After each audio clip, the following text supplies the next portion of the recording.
சந்திப்பு நாட்களில் ஐயாவிடம் போய் சிலர் மற்றவர்கள் தங்களுக்கு செய்த தீமைகளை பற்றி சொல்லுவார்கள். அடுத்த நபரை குற்றப்படுத்தியே போய் சொல்லுவதால் அவர் சொல்லுவார், நீ இனிமேல் அந்த நபரிடம் பேசாதே என்று சொல்லுவார்கள். அவர்கள் அப்படி சொல்ல காரணம் என்னவென்றால், சாட்சியிடம் கம்ப்ளைண்ட் கொண்டு போகும் ஊழியர்களுக்கு அல்லது விசுவாசிகளுக்கு எதிரியிடம் எப்படி அறிவோடு நடந்து கர்த்தருக்குள் கொண்டு வரணும் என்கிற அனுபவம் இல்லாமல் இருக்கும். அதனால்தான் எதிரியிடம் இன்னும் அதிகம் சண்டை பிடித்து அல்லது அறிவில்லாமல் நடந்து, அதாவது அவிசுவாசியை விட அதிக பாவியாக மாறிவிடுவார்கள் என்பதால் தான் அப்படி சொல்லுவார். அதே சமயம் இப்படி மற்றவர்களின் குணம் மோசமாக இருப்பதால் அவர்களும் திருந்தி கர்த்தருக்குள் வர ஜெபம் பண்ண வேண்டும் என்று நினைத்துதான் சொன்னேன் என்றால் அதற்கேற்ற ஆலோசனை சொல்லுவார்கள். இப்படி சொல்லாமல் அடுத்தவர்கள் பாவியாக இருக்கிறார்கள், நான் மட்டும் நல்லா இருக்கிறேன் என்று பெருமை அடிக்கும் நோக்கத்தில் போய் சொல்லுவதால் தான் பேச வேண்டாம் என்று சொல்லுவார்கள்.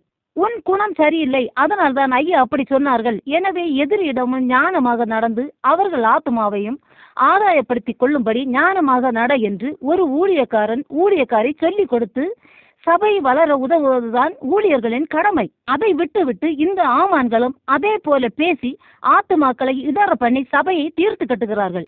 ஐயா சிலரிடம் பேச வேண்டாம் என்று சொல்லுவதை பற்றி ஊழியர்களும் விசுவாசிகளும் என்ன சொல்லுவார்கள் என்று அடுத்த வீடியோவில் சொல்லுவேன். கர்த்தர் நம் அனைவரையும் ஆசீர்வதிப்பாராக. ஆமென்.